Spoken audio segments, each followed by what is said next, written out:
we do have a quorum, so welcome everyone to the Lost Pines Groundwater Conservation District Board meeting and hearing. Today is Wednesday, October 16th at 6:06 p.m. And with that, I'd like to welcome everyone, and if we can all please stand for the Pledge of Allegiance and the Texas Pledge. Pledge allegiance to the flag, United States of America. To the flag of the States.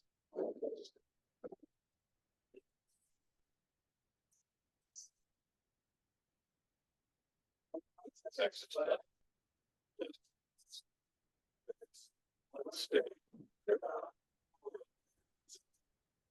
Thank you. With that, we will have agenda item number 2, public comments. Anyone that would like to speak, please sign up. First, we'll start with non-agenda items. So if you do want to speak during the public hearing, we'll have comments open, available during the public hearing. I do have one person signed up for the rules. So with that, we'll move to agenda 2B, agenda items, public comments. And with that, we have Mr. Beach and Mr. Gardenhire.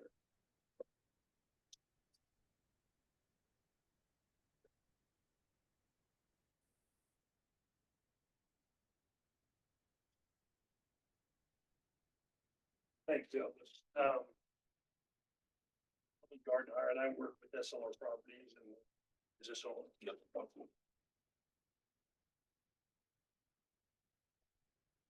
Thank you again. And Alan Gardner, I work with SLR Property, and so wanted to take this opportunity. And I want to thank you guys for letting us make a few comments. And I'm going to ask James to make a couple.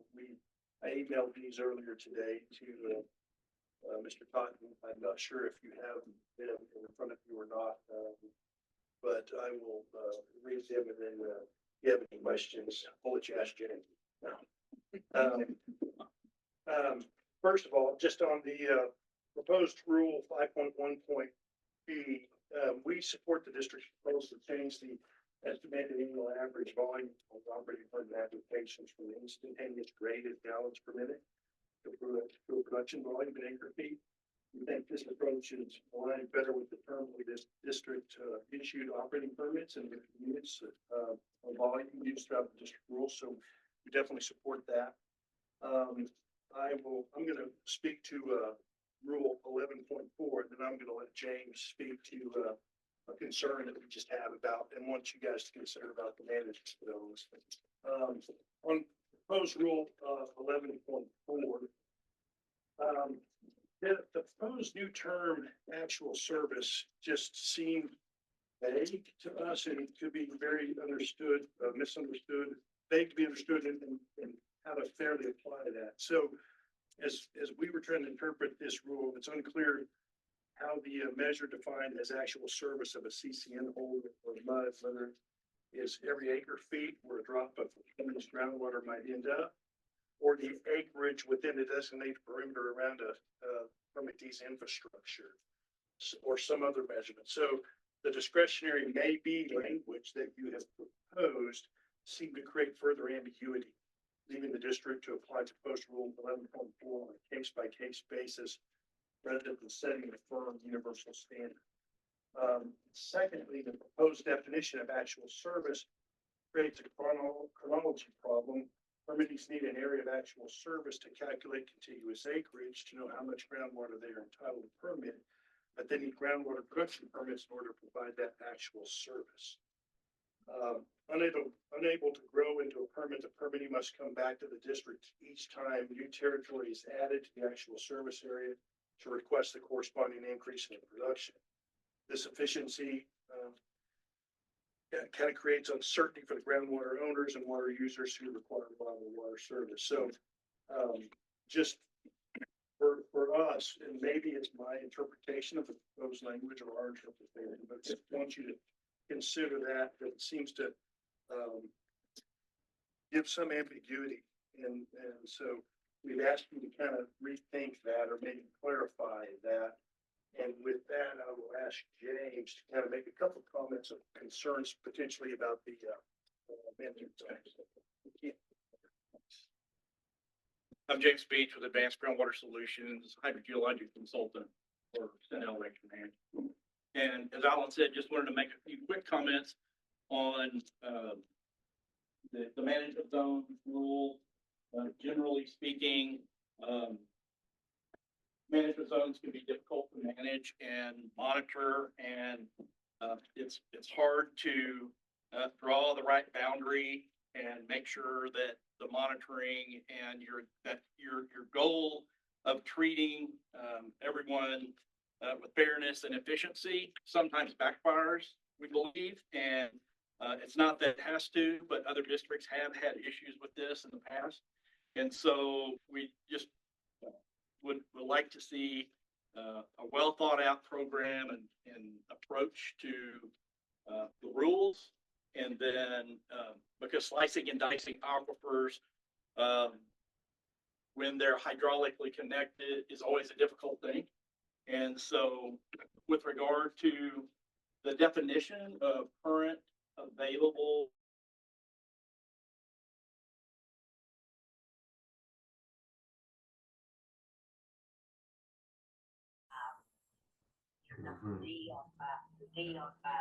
Okay. It's gonna be a little bit, but you can see Sean is on. Yeah, he's on.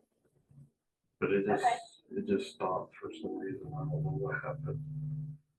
The feed just stopped. The feed stop. You were there. No, they did.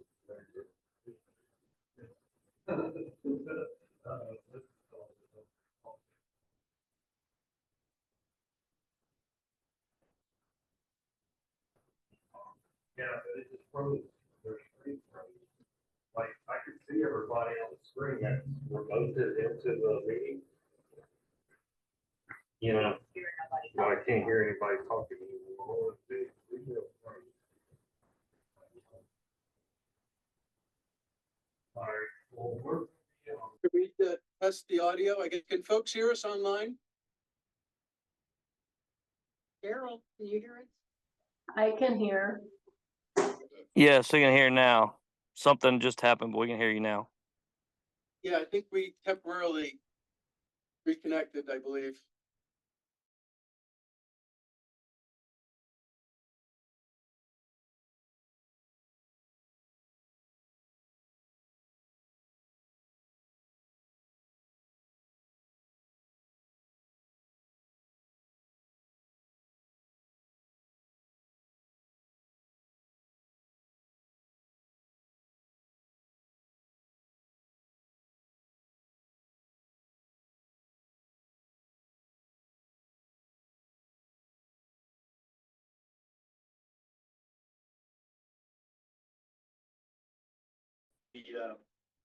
the ultimate goal is and whether you can have any impact with what the management zone is intended to do.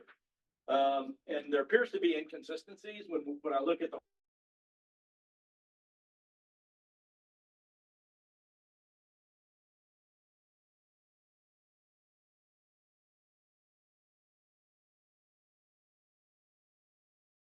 just encourage a thorough assessment of the zones and how that plays out in your joint management of the aquifer. And with that, thank you. President Hernandez, Director Texter is connected. So Okay, for the record. we've got the full vote now. Not really. It's proceeding. Oh, okay, sure. Proceed. I like to read the comments before the meeting. When they come in the last afternoon of the last day, I'm driving, from Bastrop over here. So if y'all, whoever sends in comments could do so in a timely manner, Yes, board members would be able to read. yeah, Thank you. I apologize that we were intended to try to get these to you yesterday, and so apologies that you didn't get to see them at a time, so I, very well taken. Sorry about that. Well, yeah, and some of these rules were first presented, some of these in July, And then all of them were presented just last month as well, September. So, but thank you so much. We really appreciate the comments. All right, anyone else on, I do have one other person here signing up regarding, that they wanted to speak during the public hearing. So anyone else that would like to provide public comments outside of the public hearing? Anyone online? All right, with that then, we'll move on to agenda item 3, the actual public hearing. We'll open up the hearing at 6:16 p.m. We will have a public hearing on proposed amendments to sections 5, 9, and 11 of the district rules. So with that, we do have one person signed up for public comments on the hearing, Emily O'Leary.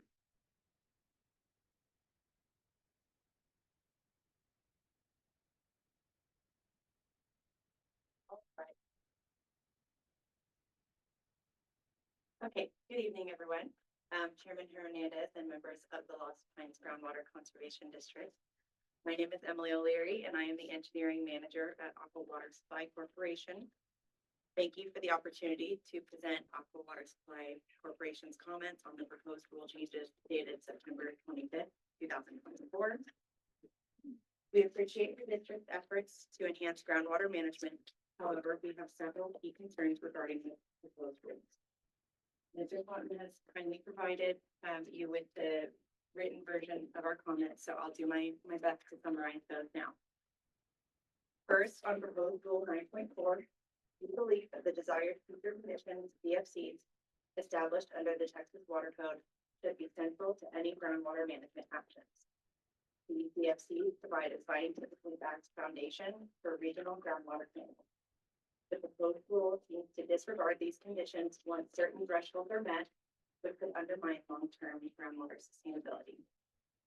Second, regarding Rule 9.5, while we commend the district scientists for their work on monitoring groundwater levels, we believe that the method for calculating available drawdown should account for the variability in aquifer conditions across different areas. The current proposal bases drawdown on measurements that may not reflect the true complexity of the aquifer state, especially in unconfined or transition zones. A more comprehensive, stepwise method of defining available drawdown is necessary. Third, on curtailment rules in Rule 9.5.2, Aqua WSC strongly opposes any reductions to existing groundwater production permits. Our long-term planning and financial obligations, including a 50-year water supply plan, depend on the full allocation of our current permit. We urge the district to apply curtailment only to new permits issued after these rules are enacted. Lastly, on Rule 11.4, we request that Aqua WSC be given proper credit for areas where we provide wholesale water service to developments that have decertified from Aqua WSC's CCN service area. The current language does not account for situations where Aqua supplies water to municipal utility districts or MUDs through wholesale agreements. This recognition is essential for accurately reflecting Aqua WSC's service area and ensuring fair permit applications. In closing, we hope these comments will lead to a productive dialogue and revisions that reflect both the district's goals and Aqua WSC's operational realities. We look forward to continuing our collaboration for the sustainable management of our shared groundwater resources. Thank you for your time and consideration. Thank you.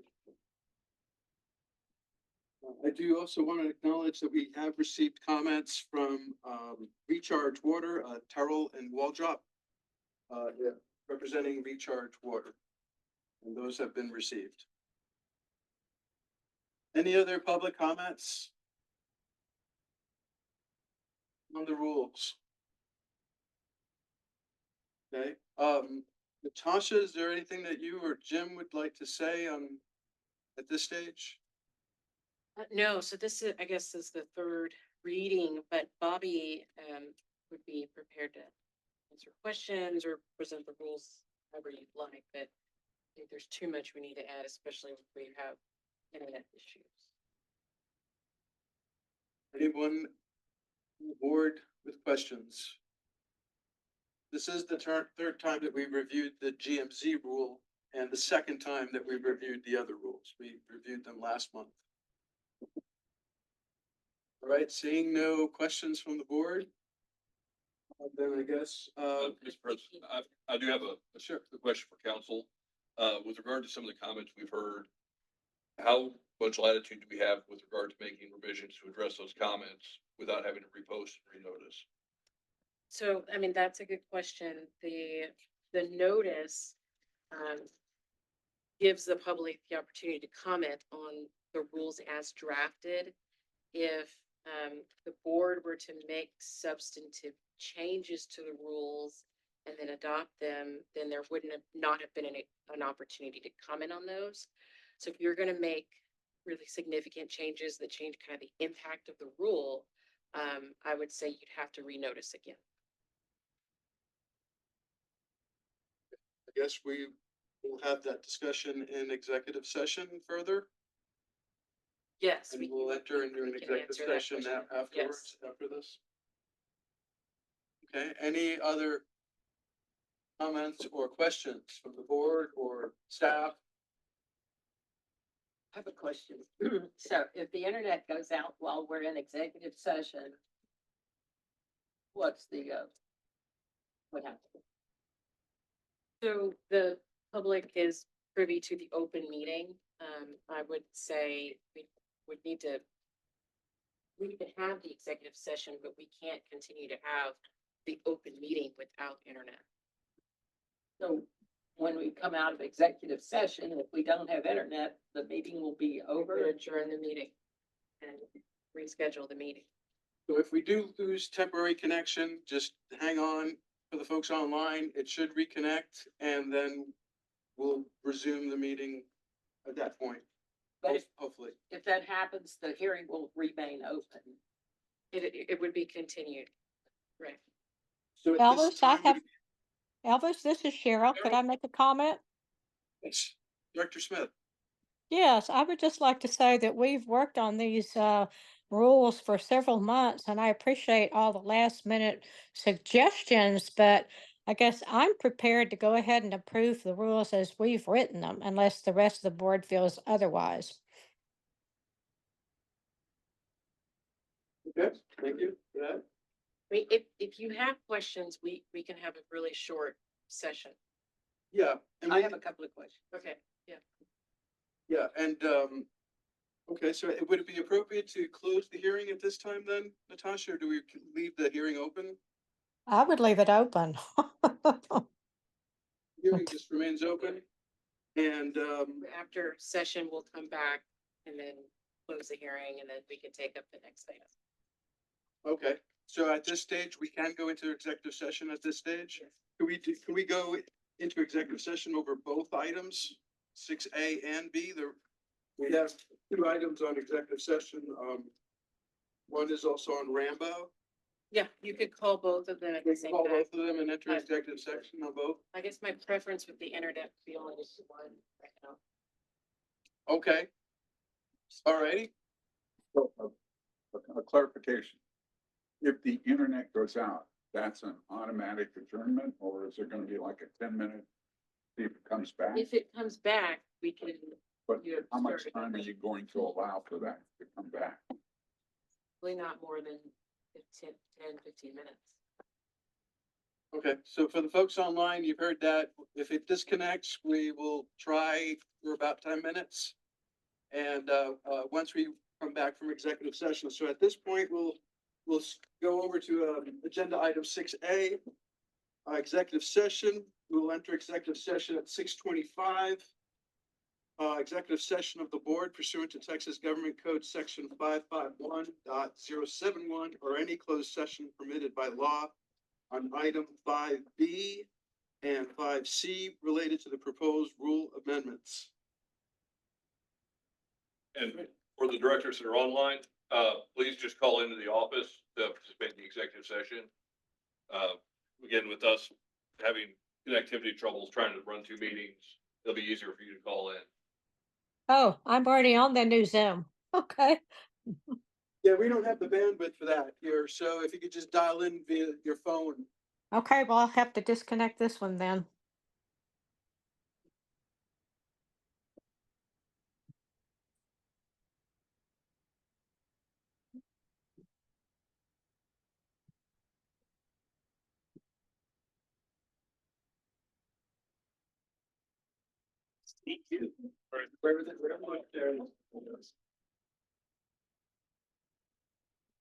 For these guys.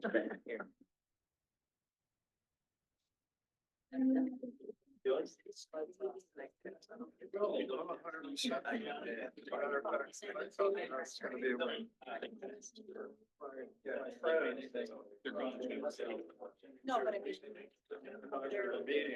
So. Number of. Well, I thought everyone's. Down. It could be. I've never seen it. I've never sure.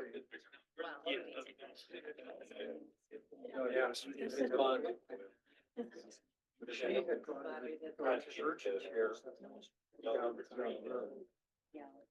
Hopefully a month ago. So Sunday, Monday, and I just wasn't gonna, accept the fact that I was sick. They're along the rest of it. That's what I did. I'm waiting with. Guys are like that.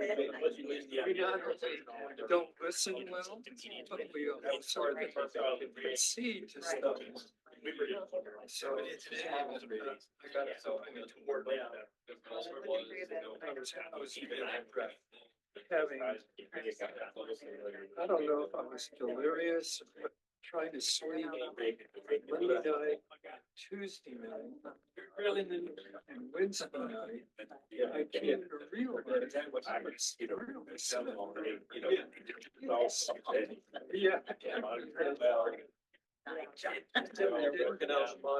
And I didn't even have the wherewithal to take the ivermectin that I had.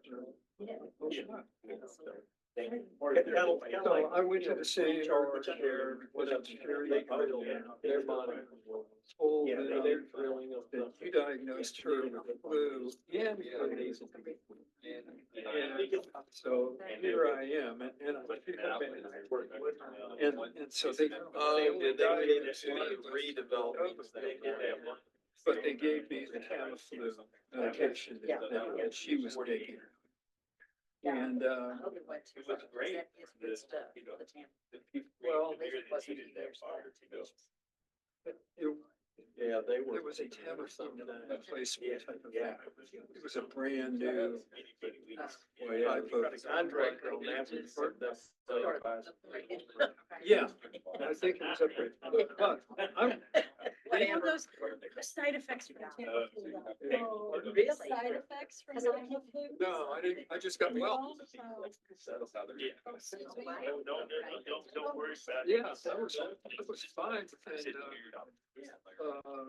4 or 5 days. I was okay. And, but I Of course, you were in town for 5 days too. yes, I was. No.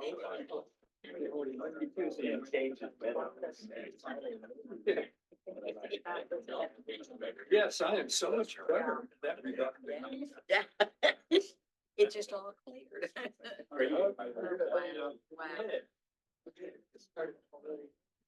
Hi, I'm Emily. So I think I mentioned before, but. Yes, well, the virtual option has been. Yeah. Yeah.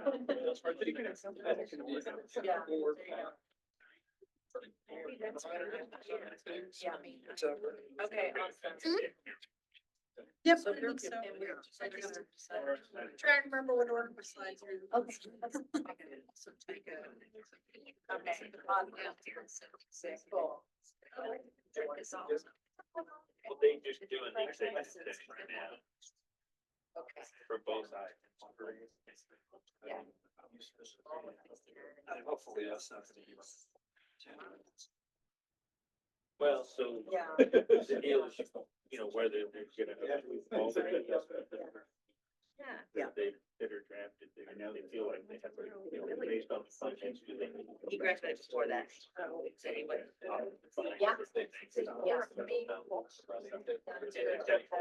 That's still in the works.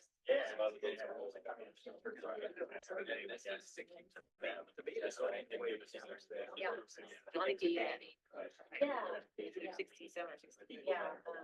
It's an exciting time. And all of the rules Yeah. allow the district. Oh. So it's all. Really? So. So they're beginning to focus on that topic. Well, they're not using that word, but that's the way I would do this. Is that they're concerned about, they have to be.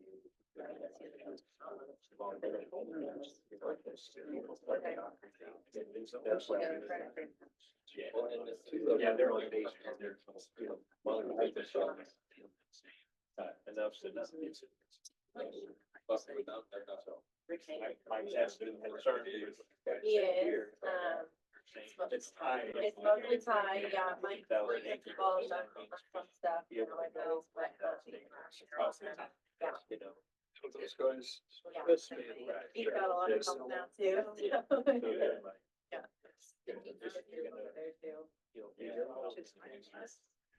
Oh, did you?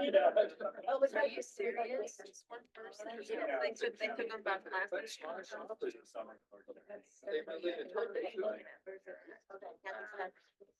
We also. This was.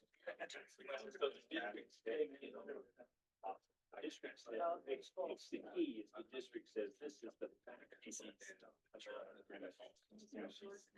So, the way that's being interpreted. Oh, my goodness. Yeah. This was last, yeah.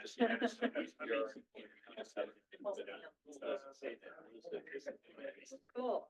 Yeah.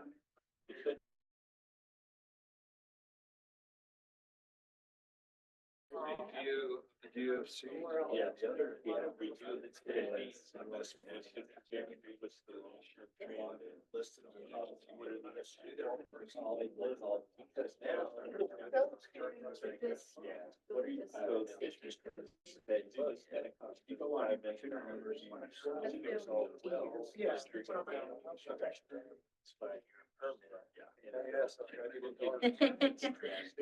But I can't mitigate. I probably have. I don't have mine, sorry, thank you. So that gives them, that gives. We've had polls and Yeah, I think I got calls too. Or you can, it's all within the law. So that's why I said, you know, I'm bored how to act.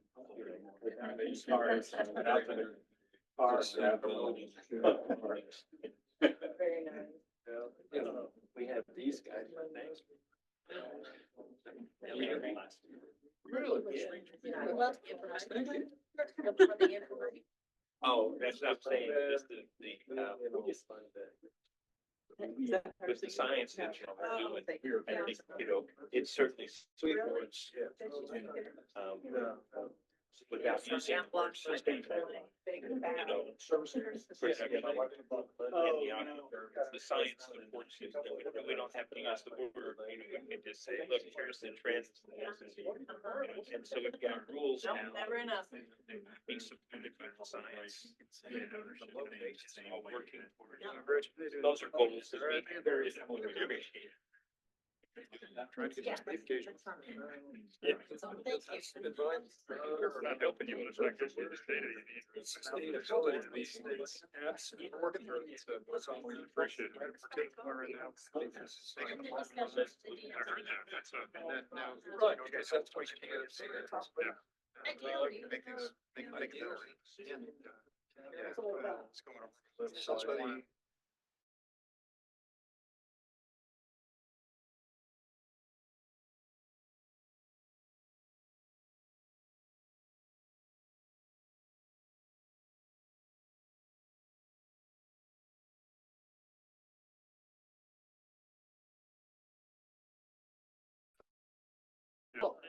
The enemy and the friend. Yeah, thanks. Yes, obviously, we like things nailed in.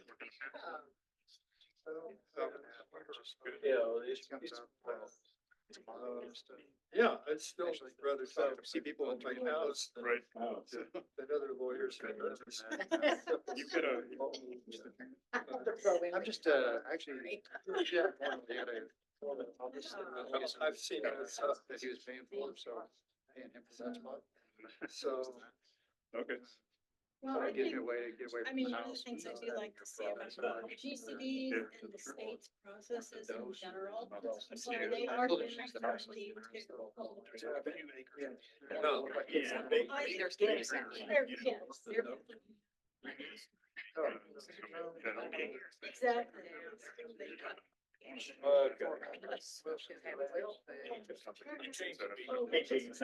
Yeah, now it'd be better. Yeah. Yeah, time may come. It's a high ground. Staying busy enough right now that Run outside, it's like. I'm willing to hire, try to hire. May not be- She's not too far away from me. Yeah, been in business all day.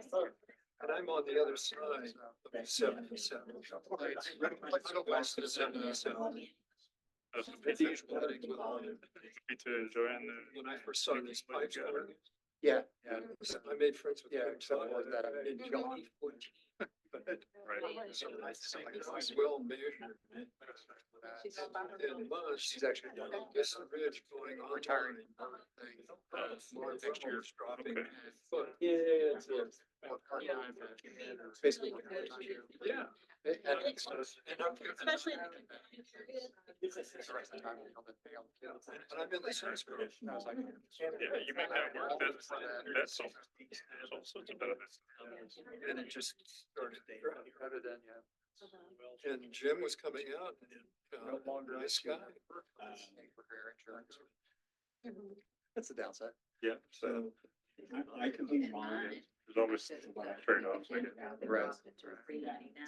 With your pump or it's drilled. As far as like. Yeah. Have you ever been able to score? Right there. Not done through. They did, They wouldn't stuff. Redrilling. Oh, there she goes. They would. So she had. You're making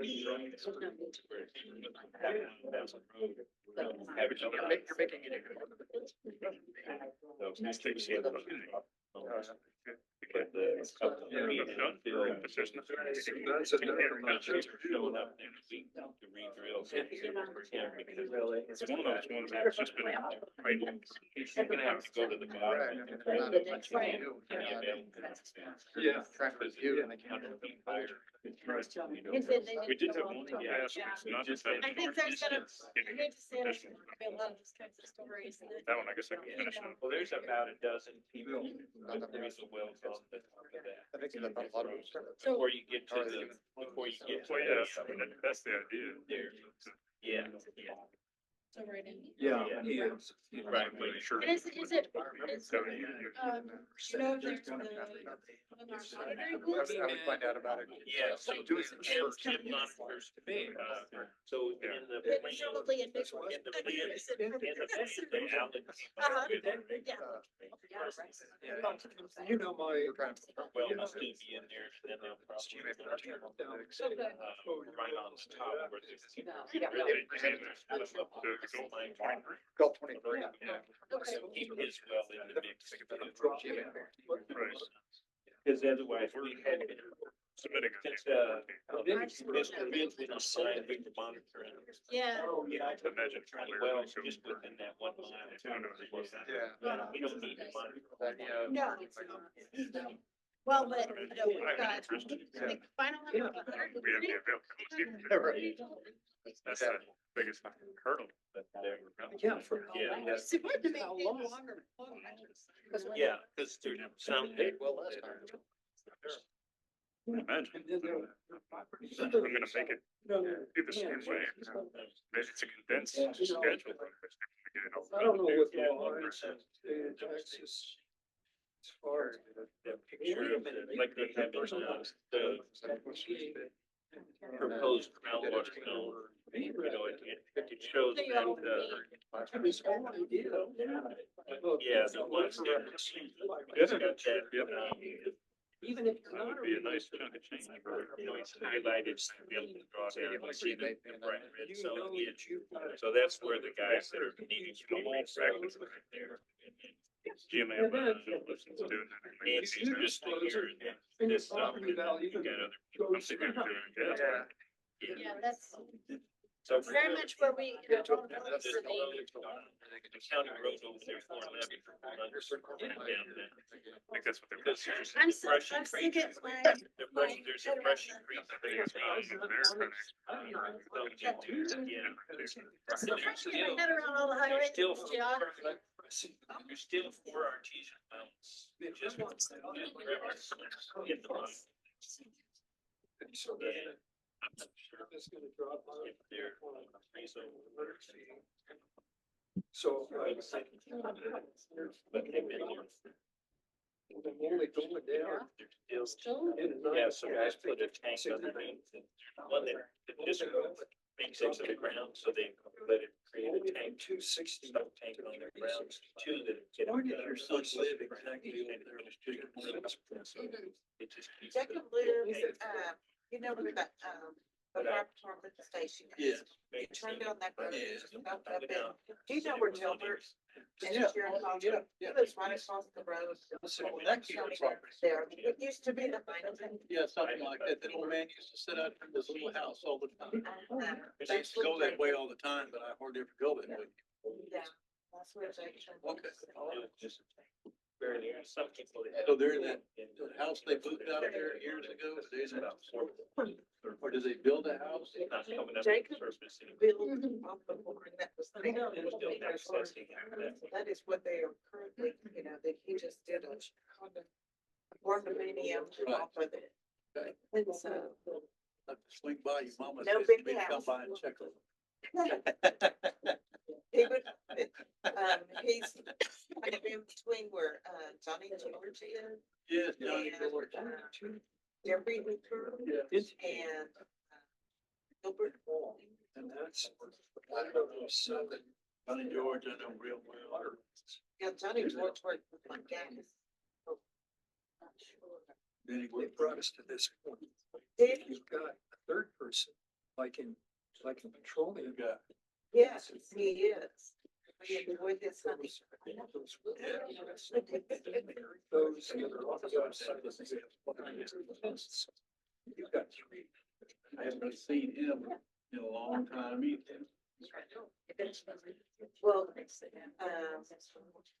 Jacob has two entrances to his place. One is directly across from Gilbert and Sharon, where he comes in and he has an automatic.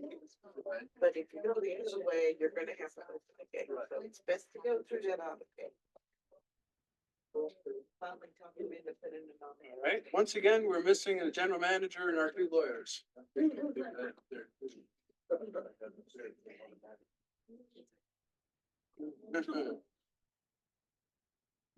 said he jumped on work recently and it's still on. He said that it looks like some flags might be missing. Yeah. But get my back on that. Done it one. Like.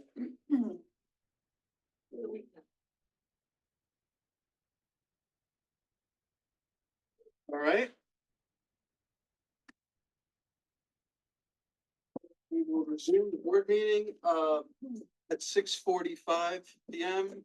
No actions were taken, no votes were taken during the executive session. And with that, if there's any final questions of the board, with that, then we will close the public hearing at 6:45 PM. And we will move forward with our agenda. Next up on the agenda is item 4, the consent agenda. Consent agenda items are routine and will be enacted by one motion. There will be no separate discussion or action on these items unless requested by a board director. Would anyone like to pull anything out of the consent agenda? All right, seeing none, I'll entertain a motion. We approve it. Motion to approve by Director Semang. Second. And a second by, Director Cook. All those in favor, please say aye. Aye. Aye. All right, I see Mr. Texter with an eye. And I guess Director Smith. Aye. Can you hear me? Aye. We can hear you. Can we, oh, and I see you. There you are. You're in the upper right corner. There you go. Thank you. All right, Sure. so then we will move on from the consent agenda down to regular agenda. Item 5A, announcements. Natasha, would you like to provide a quick update on the hearing examiner? Oh, yes, so on the Rambo preliminary hearing, so we held the preliminary hearing on October 2nd. And, the hearings examiner ruled at the hearing, not to grant the relief requested by environmental stewardship, and basically not to grant their contested case hearing request.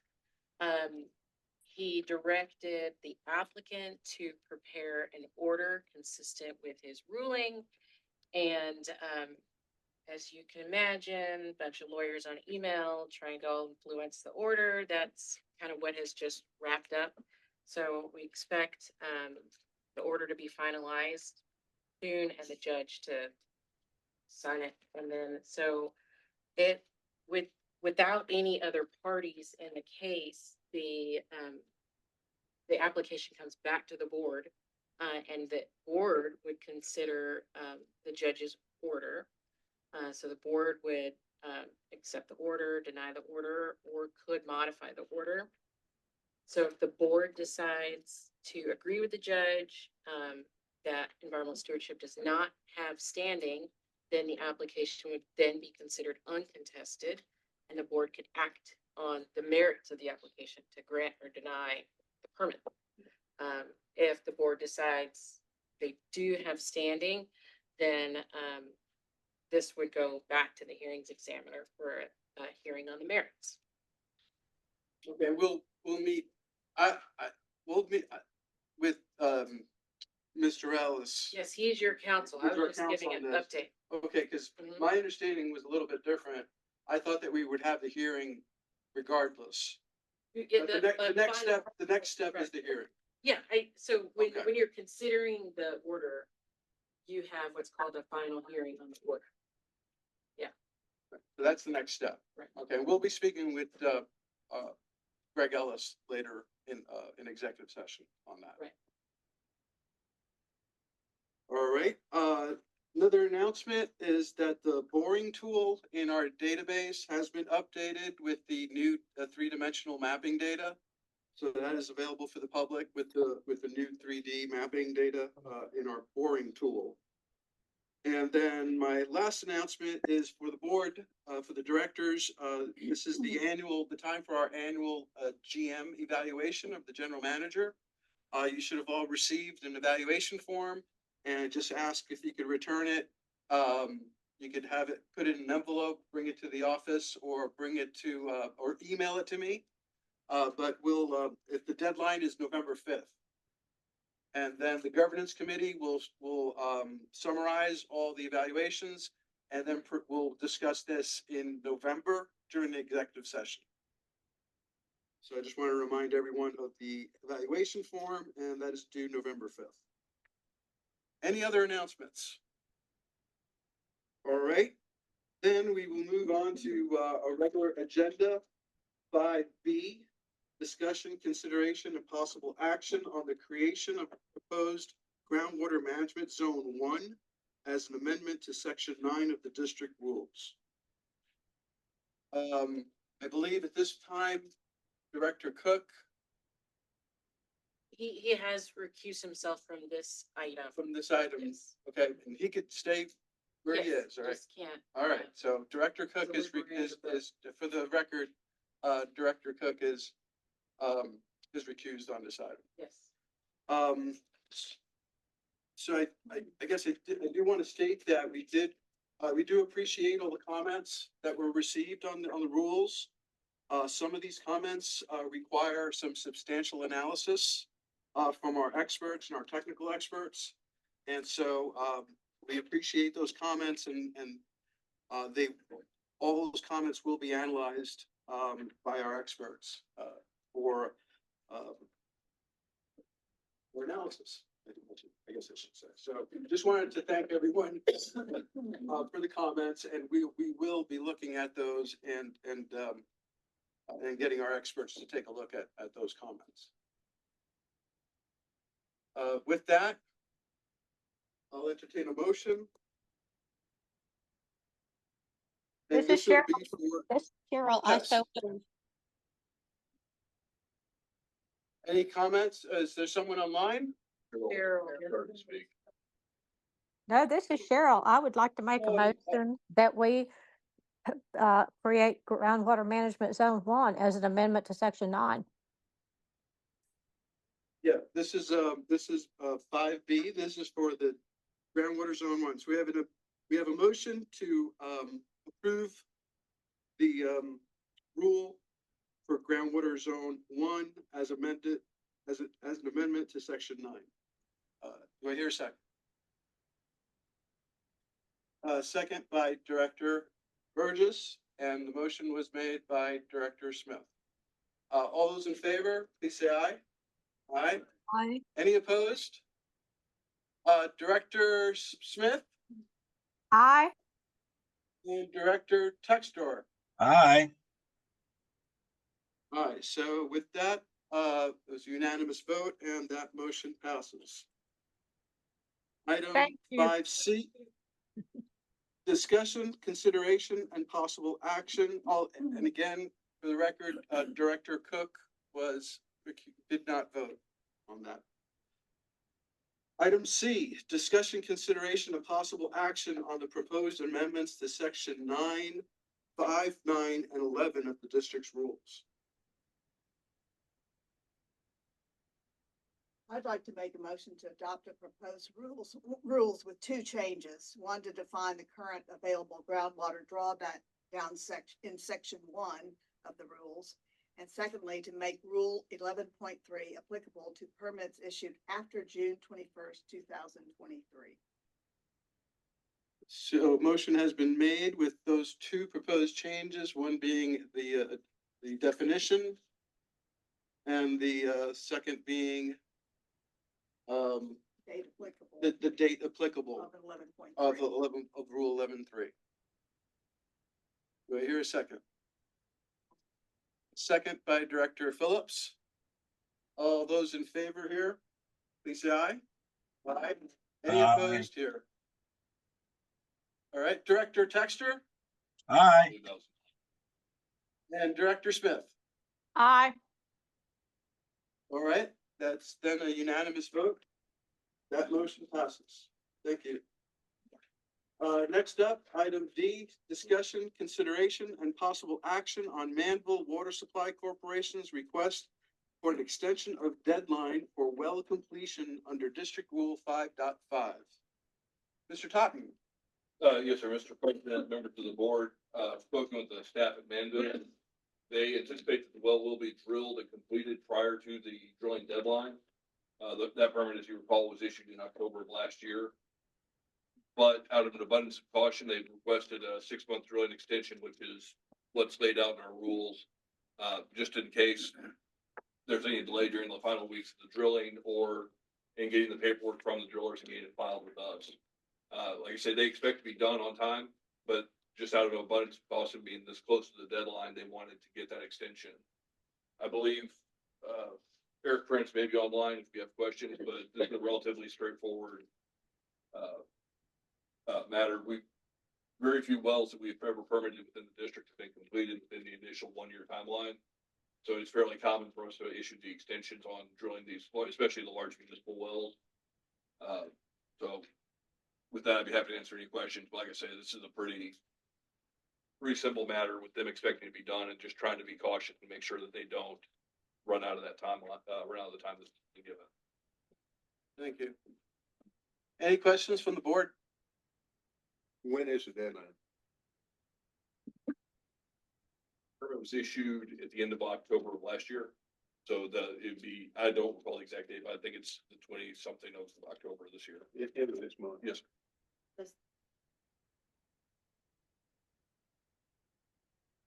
Yeah, like I said, the drill, I mean, the rig is on site. They're really more concerned about getting us all the paperwork, close out the file before the drilling deadline.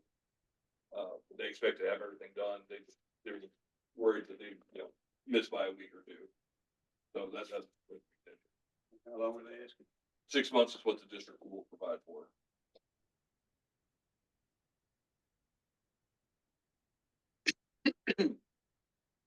It would expire on the 25th of this year.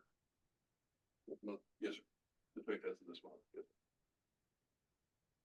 Is that because the well drillers are exceedingly busy right now?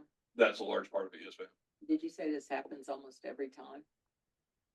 In my recollection, I can recall one permitted well that was actually drilled and completed in the original timeline. Should we think about what the original timeline is in the future? I have tried that for several years. I but see. Right, we extended it to, from 6 months to a year, but that's about as far as we've gotten into it. The only one that was drilled within the timeline was Lee County Water Supply, who drilled a test well that was engineered to be the production well. And so they took the risk that if the board denied the permit, they would have the world's most overbuilt test well. But other than that, everyone else, it's taken at least a year to 18 months to get one of these production wells drilled. I move that we grant the extension of the deadline for the Manwilling Water Supply Corporation. Second. Okay, hearing a motion, by Director Arsufi and a second by Director Cook, to grant the extension. All those in favor, please say aye. Aye. Director Smith? Yes, aye.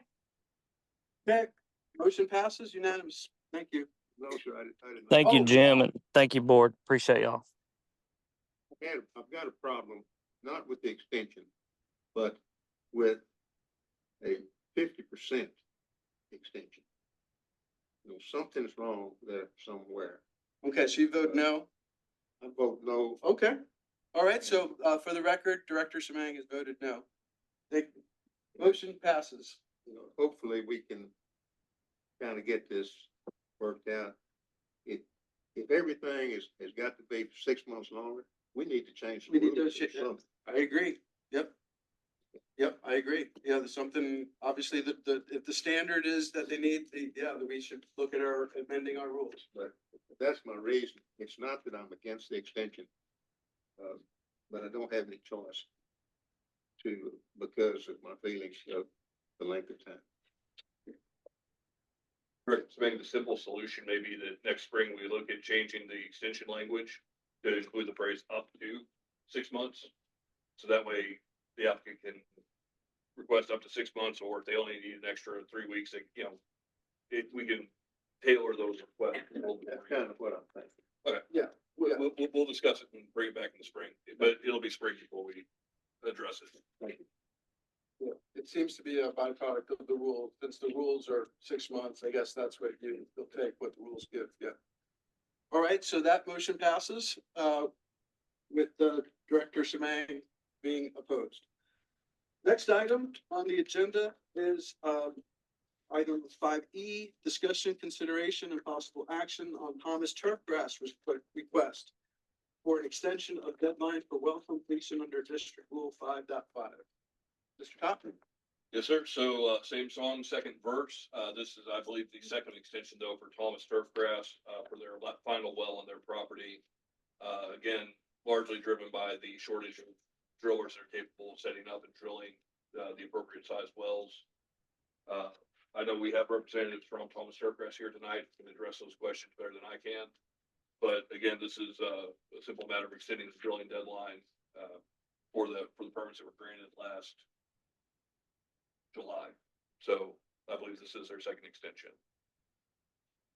Eventually it'll be a year extension. This would be the second 6 month extension, yes, ma'am. And again, I heard the root cause is the well drillers. That's been my understanding, yes, sir. Any questions by the board, from the board? I move that we grant the extension for Thomas Turfgrass request for a deadline for the well completion. Okay, motion made by Director Arsufi. Do I hear a second? I'll second. Second by Director Rogers. All those in favor, please say aye. Aye. Any Aye. opposed here? Well, the same Same reason, reasoning. except this is just doubling. Right, understood. And, this, Okay, so for the record, Director Semang, voted, against, so the motion passes 9-1. Thank you. Item 5F, discussion and consideration and possible action on the district online outreach policy. I know this came from the Education and Outreach Committee. I guess our Education and Outreach Officer, Claire Marks, wrote a draft policy. My first concern was that is just to make sure that we can uniquely identify this policy from the state social media policy. Because the state of Texas has a policy that we've been waiting on for months now, I guess, to finalize. I guess that it's called the TikTok law. And so we've been waiting on that, and that's called a social media policy. So I just wanted to make sure that we can uniquely identify between the two policies. But this policy that was in the packet is more for the public, is our district policy in terms of how we outreach to the public, as opposed to being an internal policy, which would be that the state policy, which would be internal to the district. Elvis, this is Cheryl, if I may say a couple of words. Yeah. Yes, since Claire is not here, I just want to say that this policy that she wrote was written very carefully with attention to detail. And throughout it, she references various state statutes that we have to go to. Jim, I thought that you had a news on the new policy from the state that perhaps that it would be a different name than social media and it would not be a conflict with the name of our policy. Is that correct or not? Yes, ma'am, I was gonna bring that up, but so now that if you're, I can address that. Please, go ahead.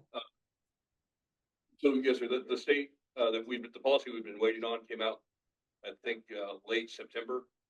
And as our friends and officer prone to do, it has a completely different name than social media policy. The final policy that came out from the Department of Information Resources, I don't recall it off the top of my head, but it's about 10 words long. And it's restricted applications and something else. So I don't think we have a conflict. Great. But just for clarification, in case we do want to make it clear, spoken clear, and calling it the public social media policy or something like that would give us that differentiation between the internal social media policy and the external social media policies. So if we want, just tack on the word public to the proposed title, that should solve all of our problems. Yeah, and it does say public in the title, and it also specifically says Lost Pines public social media policy. So that should make it clear it's not the state. And so I just wanted to recommend that we approve this as written. And as a matter of fact, I'll make that a motion. I do have one question first, Cheryl. The Okay. director, I do have one question first, and that's to our legal counsel. Okay.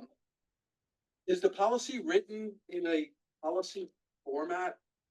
Because it contained Claire's name and phone number, I believe, and contact information. Should that be in a policy, or should the policy be a little bit more, just like a couple of sentences that refers to this document? Right, so I mean, I get what you're saying. This doesn't have the same structure and format of your typical policies that we adopt to guide our practices. This is more outward facing. It's okay. So it's not, it really, in a sense, wouldn't be the kind of policy that chapter 36 is talking about. Okay, so we're Um, fine. So, I mean, if you, there's one thing that I guess I didn't have a chance to research this, or maybe it wasn't in here the first time. But I wanted to look and check the concept of social media channels not being public forums. I think there's a debate about that. So let's see, that's my only issue with it. And we can research that and get back to you, but I would probably strike that line. Well, we welcome Natasha, where's engagement. that? Natasha, where is that? Could you point it out? It's in the introduction, Cheryl, while we Okay. welcome engagement. And I don't Oh, normally like okay. to edit Okay. on the fly, but that's just something that we need to look at. Oh, no, I think that's perfectly fine to strike that if it's questionable because the rest of the policy still stands. Yeah, I would just say strike are not public forums and. Okay. I, sounds good. Okay. Okay, I'm good. I'm good with that then. Sure, I mean, and I guess keeping in mind that I would probably also add this policy, is not adopted pursuant to chapter 36 or whatever. Just so to differentiate, it's not a district, like, it's not a 36 mandated policy. No, By the no, it's same our, token, we yeah. we may want to incorporate a reference that it's also not addressing the previous social media policy that we had been waiting on. Whatever that particular statute was, Senate Bill 20 something. Okay. So we may incorporate those two. So that way it's clear that this is not. Yeah, meant to so to be address clear the that this is statutory not the requirement. TikTok media policy, and it's Yes, really, to be really, really clear. Okay, And then, Yeah. and then you'll strike that one portion, Yeah. and you'll add, we'll add that it's not a state mandated that policy. it's not the mandated by chapter 36. Okay, well, I made the motion, so I accept those amendments. All right, so the motion has been made to accept this public social media policy with those amendments. Do I hear a second? Second. All right, second, Director Arsufi beat you to it, Director Texter, so sorry, so second by Director Arsufi. Sorry. All those in favor, please say aye. Aye. Aye. Any opposed? All right, Director Texter Aye. and Director Smith. Aye. All right, motion passes. Item 5G, discussion, consideration, and possible action on regular board meeting times. So hopefully third time's a charm. This is the third time this has been on our agenda this year. And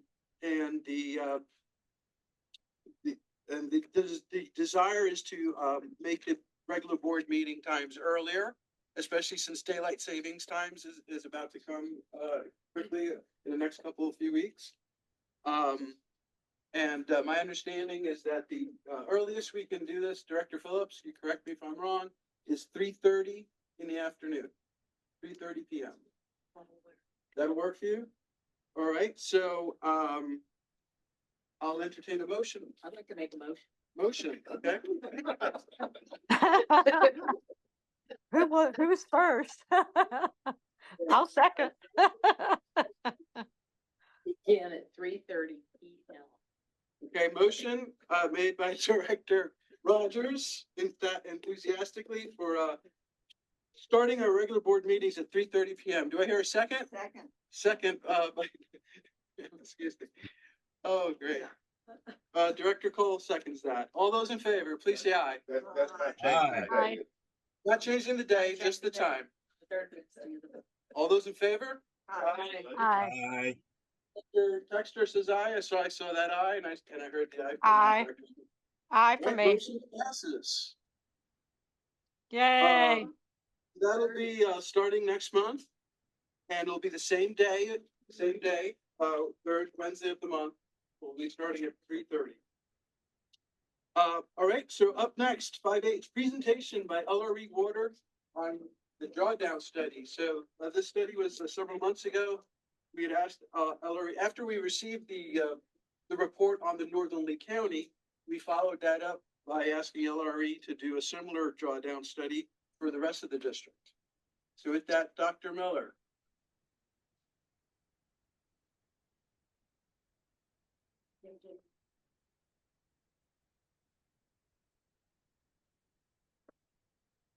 All right, thank you for having me here. My name is Gretchen Miller. I'm a senior project manager at LRE. And I want to discuss the results of our study, as introduced. We were asked to identify areas that were vulnerable to local and regional water level decline. Based on a previous model that we had compiled, showing the geologic structure, which we call the 3D hydrogeologic model. So then in our model, we think of the numerical models that are like the GAMs and predict what might happen to water in the future. I want to clarify that this is based on the model of the geology itself. So this is looking at the different layers of strata in the geology and how changes in water level are impacted by that layer. So for this study, we started by taking all of the existing water level data that was available either through our previous sampling campaigns, from the current database, and from TWDB's data. Next slide. Again, we were trying to proactively identify areas that might be vulnerable if water level declines continue.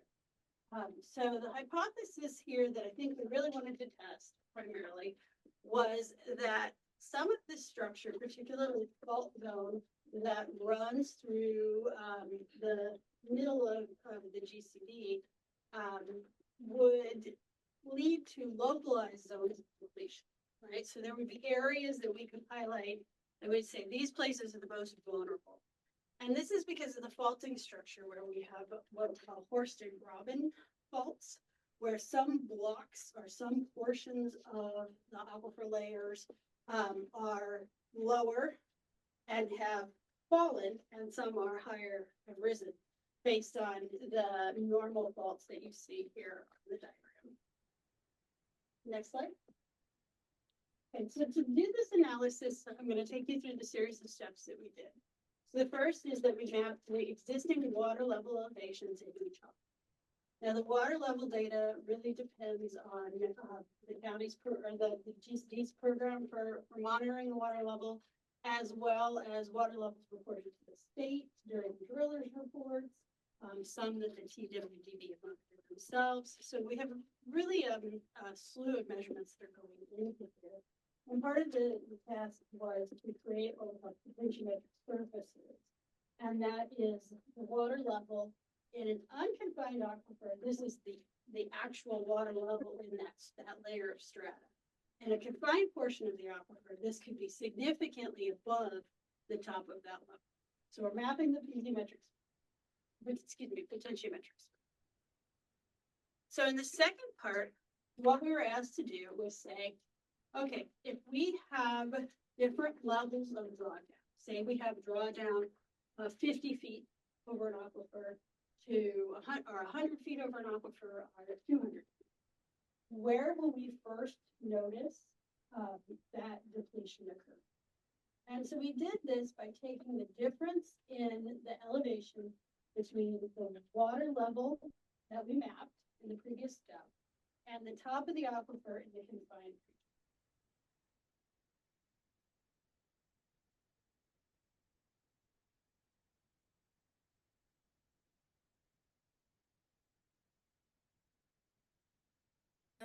There have been several iterations on this definition, similar to what we heard earlier tonight.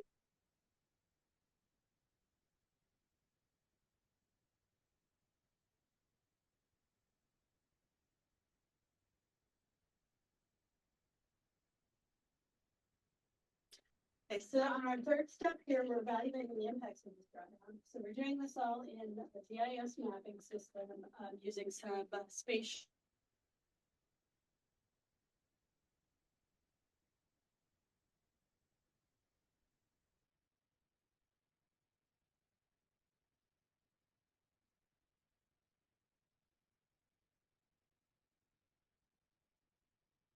What we call zero available drawdown. So that's between 0 and 1 1 foot above the top of that aquifer surface.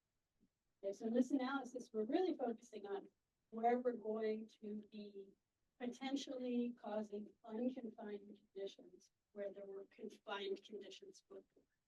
Okay, and this is a measure of health because we know that wells will, when they're drilled into the confined portion of the aquifer, for the most part, they will be deep enough to be reaching that. And so that top of the aquifer is the first place where we will start to see drawdown that could be below the level. So an example of what this calculation looks like. Go back one.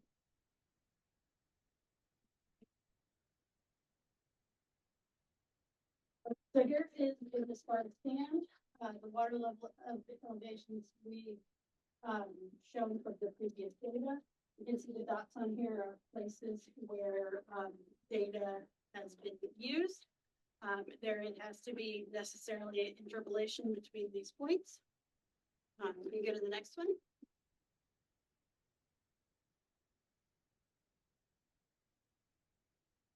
Yeah, so well.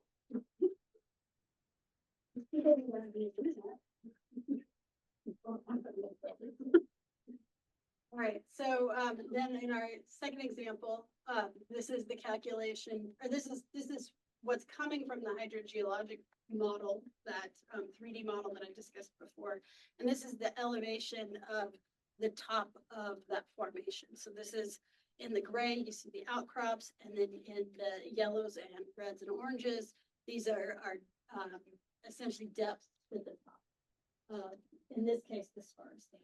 You can see, just one thing I want to point out here is that it is quite deep in some areas of the GCD. So into the southeast portion there, 2,500 feet. That's that red. And this is again because of all of the sloping layers that we have, that generally slope.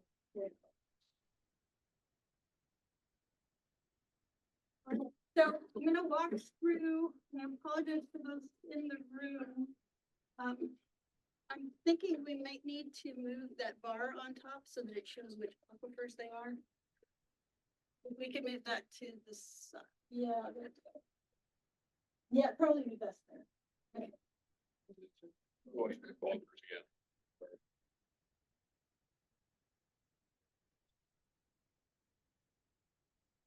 Here, go back. Think one back. No, okay, nice. All right, so looking through, we see. That's okay. Looking through, this is analysis. The top left is no reduction, so that's the current state of things. And as we go from left to right and top to bottom, we have increasing drawdown. And so you can see in the areas that are initially red, this is where the aquifers are again combined. And as potential drawdown increases, you see there's spots that show up, particularly in the near the Grobens, or the Horse and Groban complexes, that are potential for places where we will get to unconfined conditions. And so those are what we're calling the vulnerable areas. These are maybe not as extensive in the Sparta sand as they are in others. You go to the next slide. So here's an example of zoomed in this vulnerable area down here in the Kobar complex, near 95 and 71 there. So that's an area that we would want to watch and could potentially have issues in the future. Okay, so next slide. Queen City, I think, is quite a bit more dramatic. And a number of these areas occur, again, they start to occur all along that interface between where we have the outcrop and the start of the confined areas. And as we go down, you have more and more of this area that is red here, and is potentially becoming unconfined as water levels drop. So I think on the, we see quite a bit more on the Queen City than the. Next slide. Albert Bluff, a similar story, maybe not quite as dramatic, but again, that same region through the center of the district, running southwest to northeast, again, following the fall.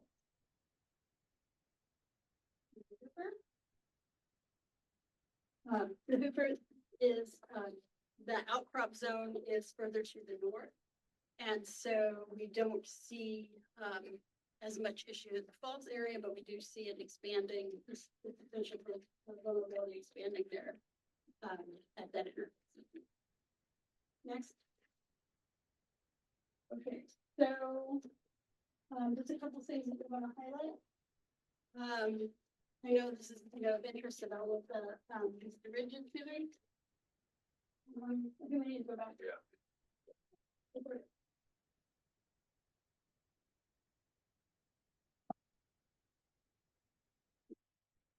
Yeah. So the Simsboro well field, again, is influencing, as expected, the water levels. You can see some change of the general, or some general shape of the, water levels, curving to reflect, lower elevations in that area. Next. Okay, but one thing we do note though is that, while there is some drawdown being seen and it is problematic, at least in the Simsboro here, it doesn't necessarily add, or doesn't necessarily make a more vulnerable area for this layer based on, and I'm going to have some caveats here, based on this analysis alone. Because there is quite a bit of available drawdown, we think, still left in the aquifer there, because there are high artesian pressures and the aquifer is very deep. So while we can see some obvious cones being created around the area, some cones of depression, again, there is quite a bit of pressure in that zone still. Next. And same, similar for the Carrizo sand.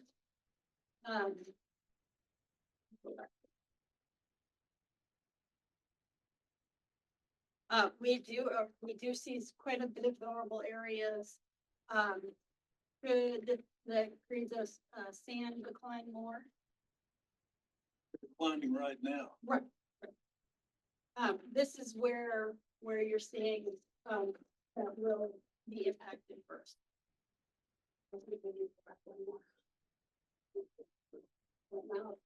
Yep. Okay, so you can see, New mouse. It's already made a note of it. and from what I'm understanding, these are places where we're really seeing impacted wells. Particularly up, in the Horsley Rock structure, at the far, northeast of the. What about the northwestern side The northwestern? of the Lee County, across 77? What are you seeing over there? I'm sorry, did I say that? You said the northeastern side. The most northern side, let me put it that way. So up in the, thank you, up in that region. I see the confusion, I'm using the cardinal directions here. This portion of the GCD is where we're seeing the potential for decline.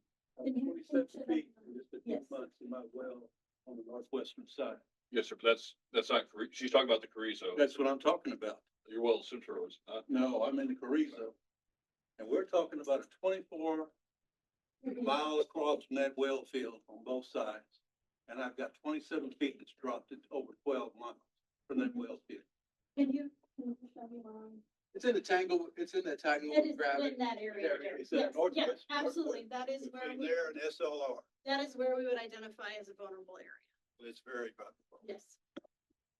I do want to distinguish the, between, drops here and when we would start to see a well dry such that you cannot pump it anymore. That would only occur after it has gone, unconfined. If your well is in the Carrizo, once it drops below, then that's when the potential to go unconfined starts. So this is just an analysis of when we drop to the top of the aquifer. To do a vulnerable well study, we would need the data from each of the wells that we wanted to look at to determine when or how many feet of drawdown would be needed to dry that well. I just want to make sure we have that distinction. Yeah. If my pump is still at the same level where it used to be, I would have been out of water. Mhm. And my pump is lower at 200 feet, but I haven't got that much further to go. Mhm. Because when you're talking over 12 miles from that well field or Vista Ridge, that's a lot of goddamn water. Yeah, and there is, you know, you can see when you look at the drawdown, the water level maps, you can see the influence of them. Yes. Yes. Yeah, would you mind talking about the meaning of going unconfined? Okay, so in our layers, we have sloping strata. And some of that occurs at the ground surface. And so we say that's where that occurs, right? And as you go further into the ground and further, in our case, toward the Gulf Coast, right?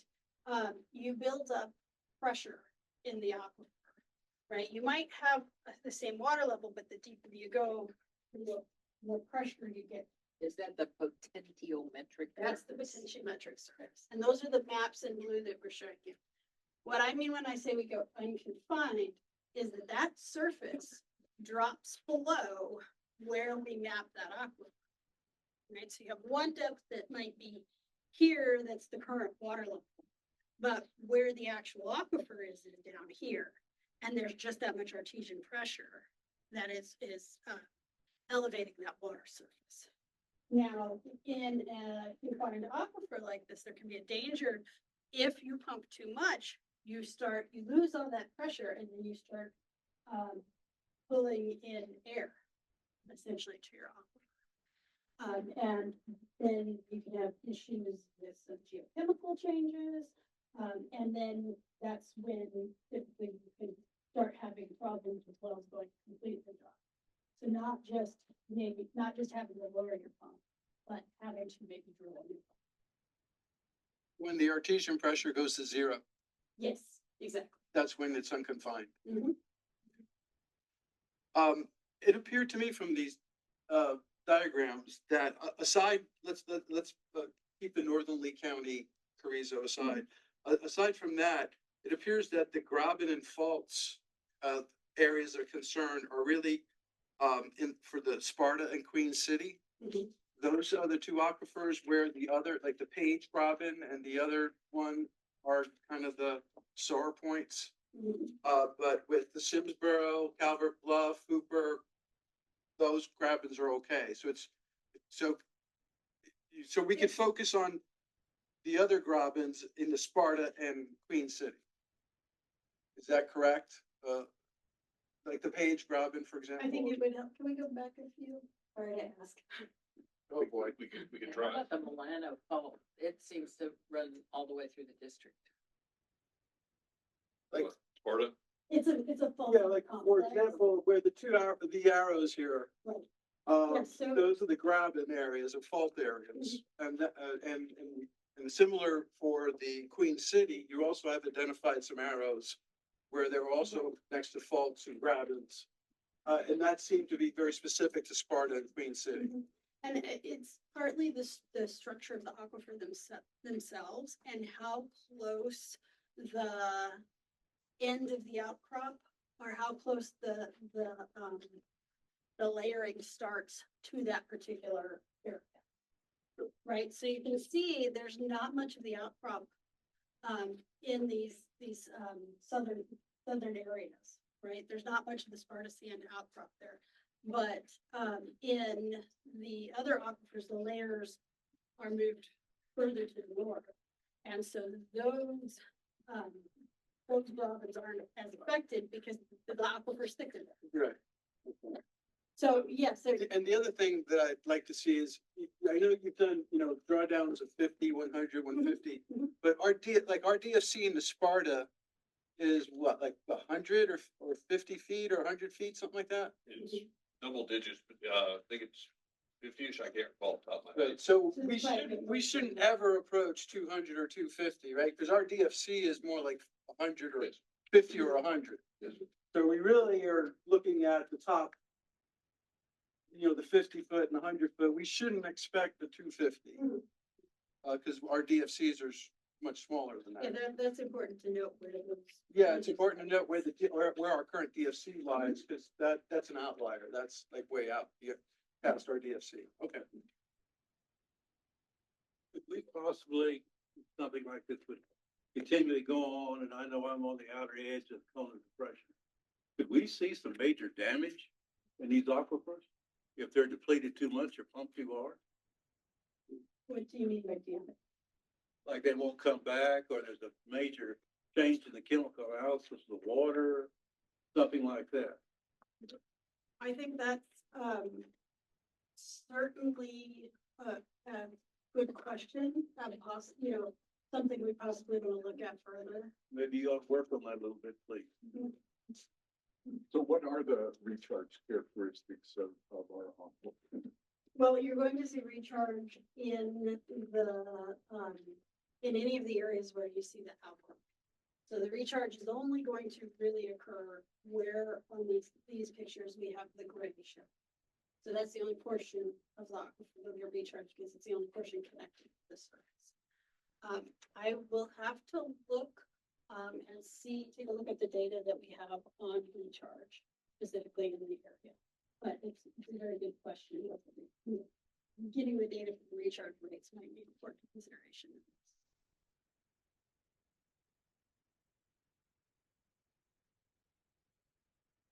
Just another way to look at the data. I thought it might be good to present an example of where we're showing available drawdown as a percent, which was the way Bill Hutchinson described it at the last meeting. So I wanted to just share just a different way to visualize this. And so you can see where available drawdown would be, say, less than 10% less than 10% of available drawdown would be left if we depleted by 250 feet. You can see how quickly those colors change in that region where we're faulting. This is the Simsboro. Yeah, Yeah, it's on the right. It's just covered up by the. okay, yeah. Yeah, this is Simsboro. Yeah, because see, this makes sense because our DFC in the Simsboro is 240. I know that one. So this could be what it looks like. So this could be a very good representation of the DFC. Yeah, when we looked at doing these numbers, we're gonna keep it uniform across all the. Yeah, First, understand. it's a very good point that, we want to compare it to what could have, what Yeah, happened according to. yeah, the Sparta one is the outlier. Okay, next slide. Just wrapping up, the vulnerable areas that we noted on this, are wells that are completed in the outcrop. To begin with, they're vulnerable, they're probably the most vulnerable to flood. The shallow down dip portions of the aquifer, that's that band that runs roughly through the center of the two counties. And coincides with the fault blocks. And then, of course, the fault structures themselves, because you have some areas that are lower and some areas that are higher. You don't necessarily have uniform impacts across the aquifer. You have localized zones. Whether you're fortunate enough to be on the down dip versus the up dip side. And then the less sensitive areas would be the lower zones in regions that are buffered by high artesian pressures. So that goes back to the southern Cobar complex down there, Page Grove, when they're in the deeper aquifers. they're less vulnerable. Next one. Next slide. So just in generally, or in general, again, we recommend continuing with the plan to monitor water level. And particularly in areas that have all these complex faulting or areas where we know there's going to be significant future pumping. Also want to investigate, implementing management zones, that are specific to the fault zone, you know, as discussed already tonight, the northern management zone now. Thinking about how maybe some of those could be, if they would be appropriate, starting the discussion, they'd be appropriate elsewhere. And then thinking about creating a census of wells that are in these vulnerable areas that we can address your issue, for example, when can that well potentially go dry? How many feet of drawdown would that cost? And the big issue is not in Lee County. It's in Burleson County, it's gonna be in Monmouth County. We have no control when it takes sides on both those county lines. That's the whole issue. Yeah. Is the takeaway from this that the pumping production is best if it was further east? Yes. That's I one agree. that's one of the I see takeaways, if the further east that would be best. It would be best from a standpoint of water levels. Sure. We would have to look at it too from the standpoint of salinity. Salinity, Right, so there is that issue typically in these aquifers, the deeper you go, the more likely you are to hit saline water. And so there's a. Is that data available in terms of where the salinity starts, where it just gets too salty? To some extent, yes, the Water Development Board has mapped the edge of an aquifer as where they define as too salty, right? So when you see the map of the aquifers on the major aquifers, but there's quite a bit of uncertainty associated with those because they're mapped at a big scale. They're mapped at the state scale. Yes, And so looking at it for us, it could be a little bit trickier. yeah. You know, also the thing you have to think about too is when you see dots on here, this is wells with available data, right? So there is a bit of a lack of data on the water quality. A lot of interpolation going on because of the lack of data points. Exactly. Okay. You know, and that applies even more so to salinity than it salt. does water, as a general. Yeah, we need to improve our water quality. Mhm. Yes. This is a real dumb question, okay, so is it a fact that heavy pumping out of the Simsboro definitely affects the water level of the other aquifers? So asking, how much are the deeper water levels or deeper layers connected to the Simsboro? Right. I mean, certainly there is, possible connectivity. I'm not sure I can answer you tonight as to the degree of that. But you know, looking at the modeling of, not this modeling, but the numerical modeling. The GAM, we can look at it and see how much would be predicted to move between the two. So I'm gonna, Yeah, the GAM shows. yeah. The GAM show, I mean, different model runs have different percentages, but the GAM shows that the Simsboro, Calvert Bluff, Hooper, They all have some. they're all connected, But how strongly. Exactly, I mean, I've heard It arguments. on- depends where. Mhm. It depends Yeah, that's where and true. how I mean, much. you have to remember the district area have quite complicated geologic. Right, and so when you have faulting like this, you can have layers that weren't connected, that wouldn't otherwise be connected, that now are. Right, the two layers that might be separated by another, if you have a fault block, or potentially that can add some increased pain. And when this map says the Milano fault zone, is that just an overlay for all of these various different Robins and faults? Yes. Yes, so it's, we map them like that when you have an area that's under the geologic tension or pressure. And you have a lot of them together. You get main zone and then maybe different areas will have more specifics. Any other questions? Well, thank you. Thank you. Thank you all. Moving on, agenda item 5I, committee reports with possible board discussion. No action will be taken. First up is the Financial Services Committee. Director Simang. I think we have, let me find it here.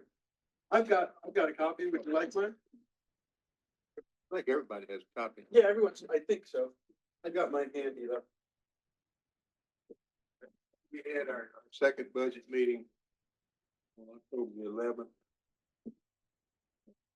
Committee members present were Jim Todd, General Manager, myself, Chairman Deborah Phillips, Nancy Burgess, and Elvis Hernandez, who is board president.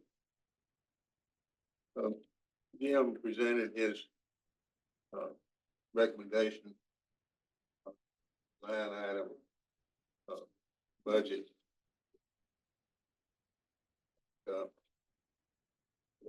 Some questions on it. He answered all, I think, reasonably. There was question, additional cost for monitoring the new zone in the event that we did do that. And Jim stated that that was all included in his budget as presented. Elvis discussed the mitigation fund, pros and cons of leaving it as is, $250,000. The cons to that is if the fund exceeded that, it could be talk of the district was broke. But with the fund that we have set aside, the contingent fund, that should take care of anything that we need. That was about it. Yep. The education committee may be, want to be discussed for the full board. We did not have any information on that other than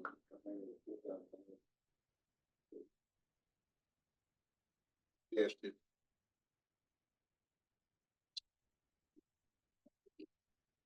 Yeah, actually it was 7,500.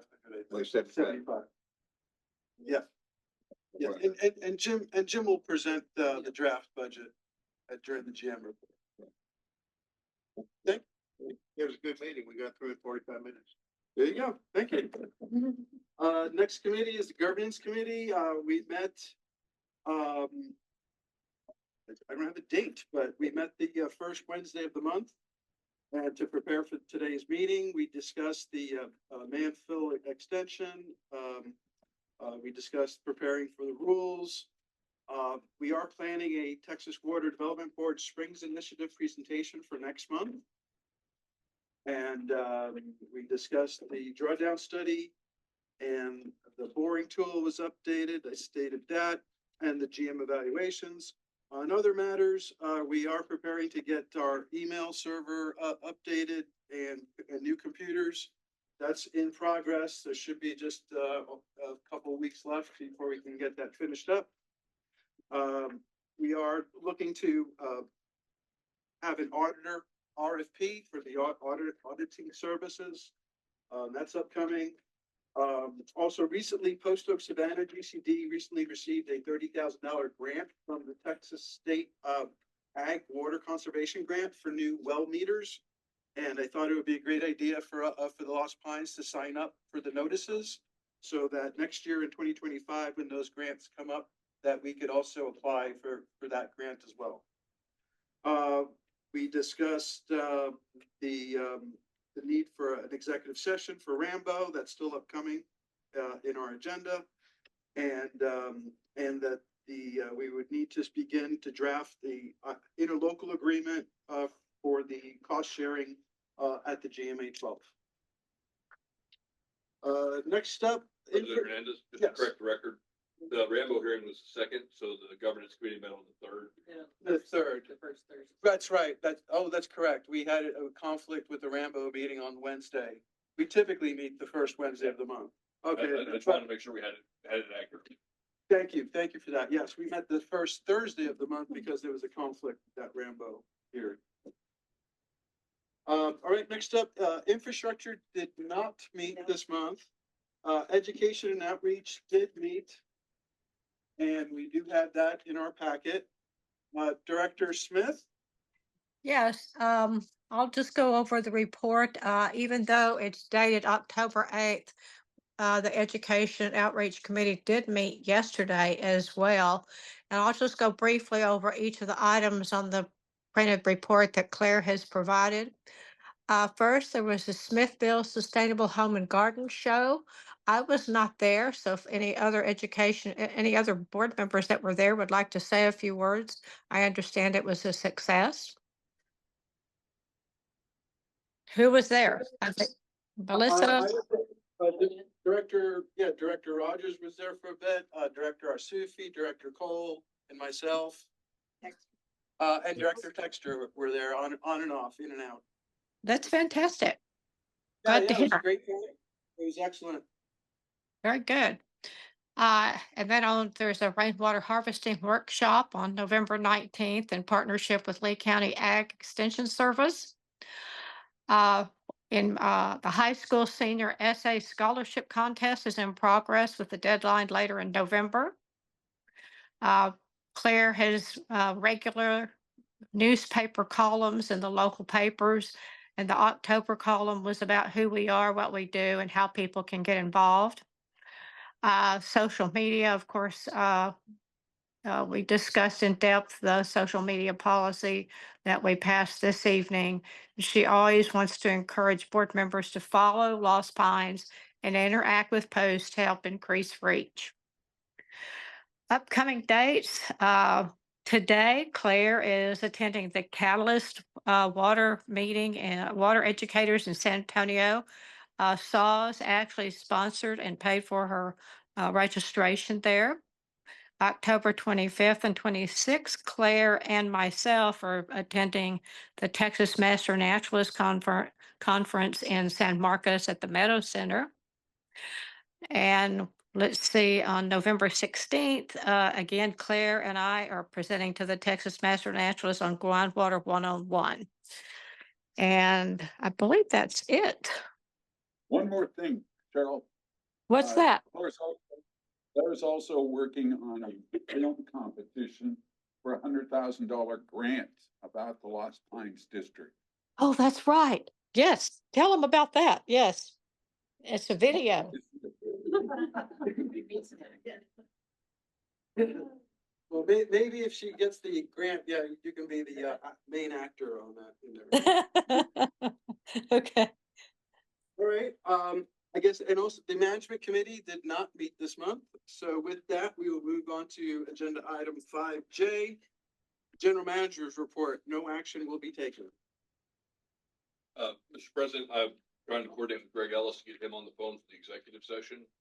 Would you rather do this and then go to exec, or would you like to speak with Greg and then come back and finish the agenda items out? I think I'd like to finish the agenda and then enter executive session, and then we could, because the audience here could probably leave at that time. And any extra lawyers you don't need. So let's finish up the regular board meeting, and we'll do the executive session very last.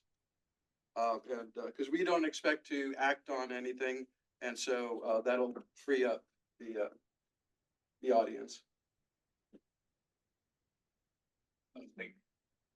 Take my GM report out of my pile of papers here. General manager's report for October 16th, 2024. During the reporting period from September 1st through September 30th, 11 new wells were drilled within the district. One pre-existing well was registered with the district. During the same time period, 2 water quality tests were performed and 6 wells were gauged. I apologize for the typesetting seeming to shift on the drought report. I didn't notice that, but since last month, with Bastrop County has gone from not experiencing or reporting any drought to 39% of Bastrop County is now experiencing D0, which is abnormally dry conditions. The remaining 61% of the Bastrop has jumped up to D1, which is moderate drought. So we've gone from no drought to moderate drought in Bastrop County within the span of a month. And then for Lee County, we went from 5% abnormally dry in last month to 78% abnormally dry this month, the remaining 22% experiencing moderate drought. GMA 12 met on September 20th in Post Oak, Savannah district offices in Milano. Consultants made presentations over 3 of the remaining factors that were being considered with regard to the previous DFCs.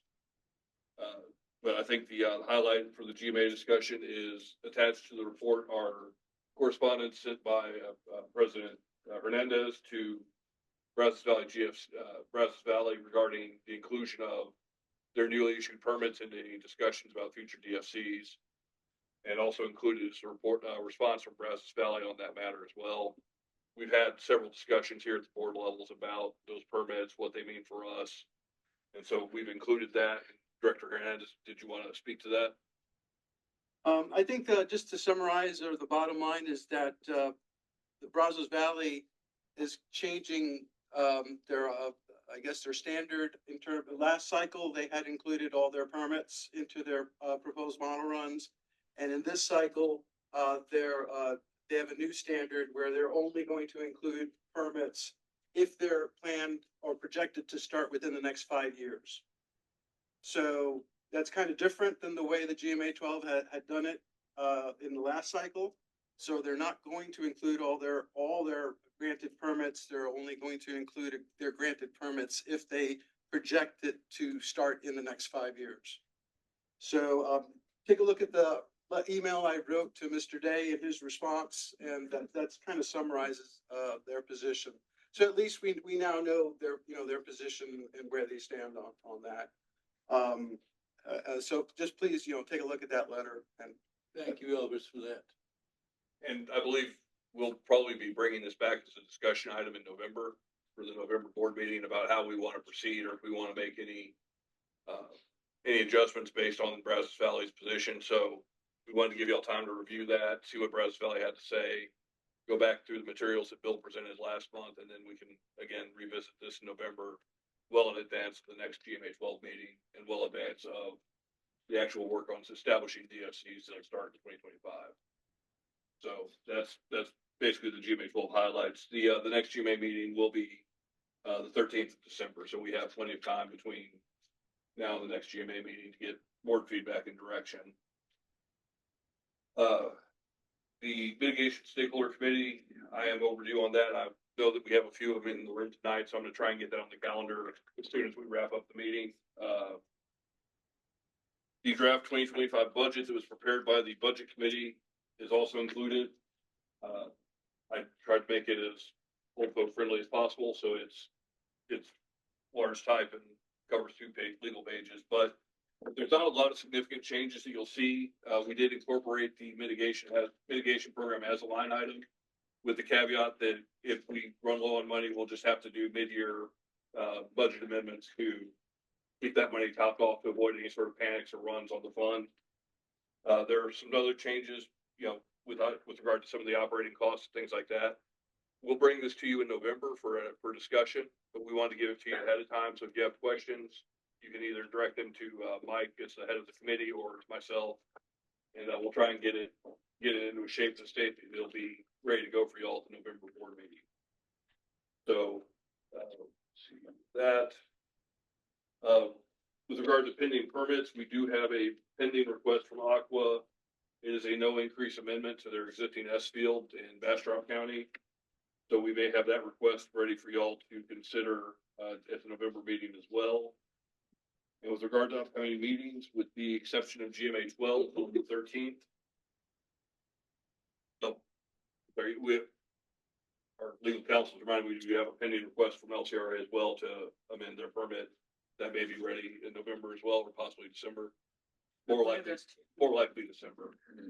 So those two permanent amendments will be coming, before the end of the year. And then with regard to upcoming meetings, the exception of GMA 12, which is 13th of December, I don't have any other, relevant meetings on my calendar at this point. So I'd be happy to address any questions.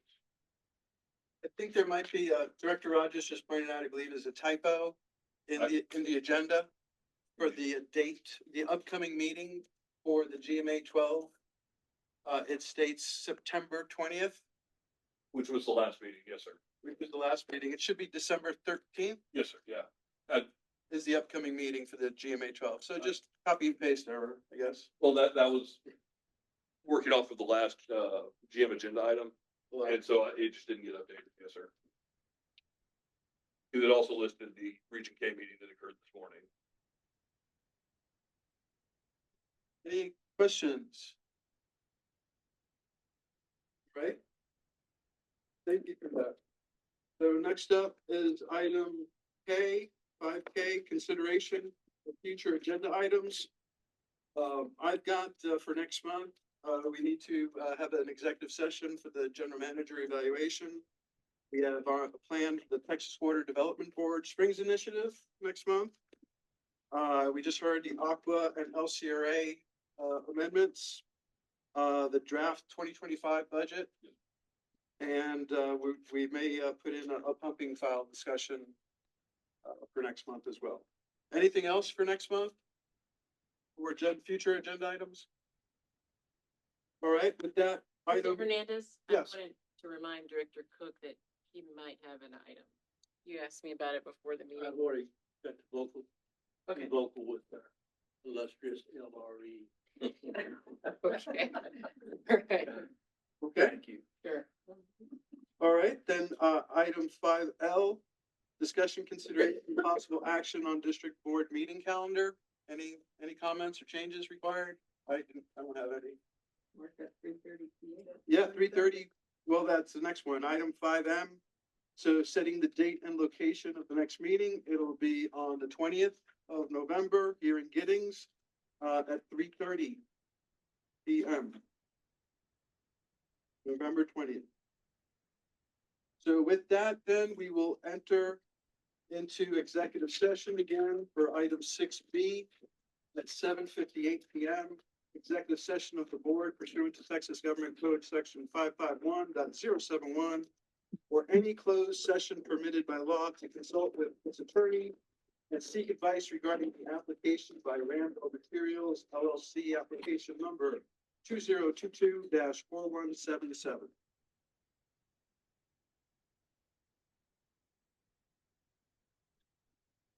And we will not, we don't plan on having any, action or taking any votes. We're just gonna consult with our, Greg Ellis, and then we will, be adjourning after that, so.